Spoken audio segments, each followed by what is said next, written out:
Baik, assalamualaikum warahmatullahi wabarakatuh. Waalaikumsalam warahmatullahi wabarakatuh. Ya, alhamdulillahirabbil alamin. Wassalatu wassalamu ala asyrofil anbiya wal mursalin wa ala alihi wa sahbihi ajmain amma ba'd. Pertama-tama mari kita panjatkan puji syukur kehadirat Allah Subhanahu wa taala karena berkat limpahan rahmat dan hidayah sehingga kita bisa berkumpul di tempat ini.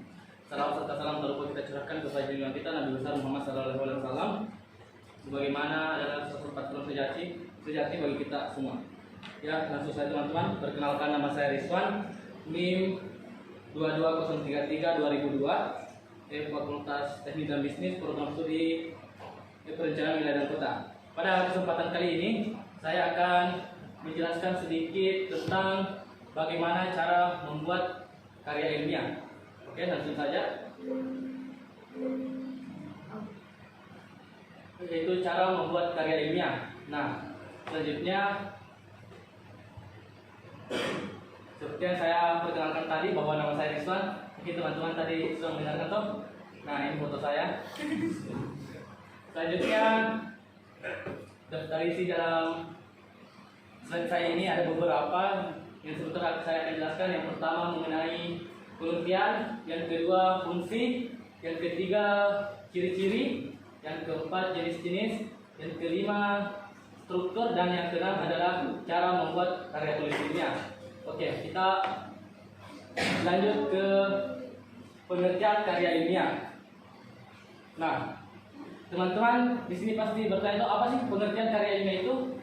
Oke, karya ilmiah adalah karya tulis yang berisi paparan suatu pembahasan secara ilmiah yang dilakukan oleh seseorang penulis atau peneliti. Nah, tuh.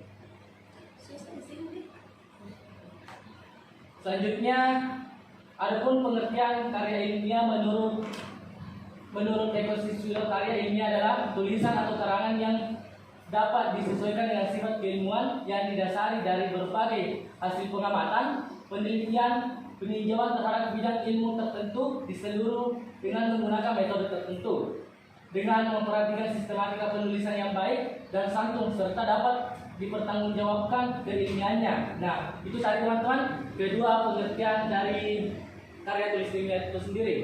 Selanjutnya fungsi karya tulis ilmiah. Yang pertama, untuk menjelaskan suatu hal yang tidak diketahui tidak pasti menjadi sebaliknya. Selanjutnya, untuk membantu mengantisipasi kemungkinan mungkin akan terjadi di masa yang akan datang. Dan yang ketiga, untuk mengontrol, mengawasi dan memeriksa benar tidaknya suatu permasalahan. Nah, itu tadi fungsi karya tulis ilmiah. Selanjutnya, adapun ciri-ciri karya tulis ilmiah. Yang pertama, objektif. Nah, teman-teman pasti bertanya di sini, apa sih yang dinamakan objektif itu? Objektif merupakan suatu karya ilmiah yang harus didasarkan pada keadaan sebenarnya.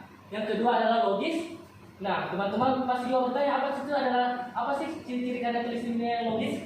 Nah, karya tulis ilmiah yang logis adalah segala karangan yang disajikan dapat diterima oleh akal sehat. Dan yang ketiga, sistematis. Nah, sistematis ini sendiri adalah karya ilmiah disajikan dengan berurutan, terstruktur, dan poin-poin yang disampaikan adalah jelas. Dan yang keempat adalah efektif dan efisien. Nah, ciri yang keempat ini, efektif dan efisien, adalah karya ilmiah itu disusun secara efektif, tidak bertele-tele. Dan selanjutnya jenis-jenis karya ilmiah. Yang pertama artikel, yang kedua ada makalah, yang ketiga ada skripsi, yang keempat ada laporan penelitian, dan yang kelima ada tesis, dan yang keenam ada yang namanya disertasi. Nah, itu tadi jenis-jenis karya ilmiah. Dan adapun struktur karya tulis ilmiah, yang pertama yaitu kata pengantar. Yang kedua ada yang namanya daftar isi. Yang ketiga ada yang namanya pendahuluan. Yang keempat ada pembahasan. Yang kelima ada kesimpulan. Dan yang keenam ada saran. Dan yang terakhir ada daftar pustaka. Nah, itu tadi struktur karya tulis ilmiah. Oke. Selanjutnya Nah, ini pasti yang ditunggu-tunggu adalah cara membuat karya tulis ilmiah. Di sini yang pertama yaitu kita harus menentukan topik penelitian. Nah, jadi sebelum kita memulai yang namanya membuat karya tulis ilmiah, kita harus menentukan topik penelitian kita. Yang kedua, membuat kerangka penelitian. Dan yang ketiga, mengumpulkan bahan penelitian. Nah, jadi setelah kita menentukan topik penelitian, membuat kerangka penelitian, kita harus juga mengumpulkan bahan-bahan yang kita akan teliti. Dan yang keempat, menyusun hipotesis. Dan yang kelima, menyusun rancangan penelitian. Yang keenam, melakukan percobaan dengan metode penelitian. Nah, dan yang ketujuh, mengumpulkan data dan menganalisis. Nah, setelah ke-6 poin itu terpenuhi, yang terakhir yang kita akan lakukan adalah mengumpulkan data dan menganalisisnya. Apakah ini data yang kita ambil sudah benar atau masih perlu yang namanya penelitian ulang. Nah, mungkin itu tadi yang sempat saya jelaskan mengenai tata cara pembuatan karya tulis ilmiah. Dan selanjutnya ada di sini kata-kata bahwa tidak ada kesuksesan yang instan. Maka dari itu terus berproses dan jangan pernah menyerah. Dan satu kata yang saya tidak tuliskan di sini yaitu adalah beranilah mencoba satu kali, karena jika kita tidak mencoba satu kali, mana mungkin kita bisa mencoba 2 kali.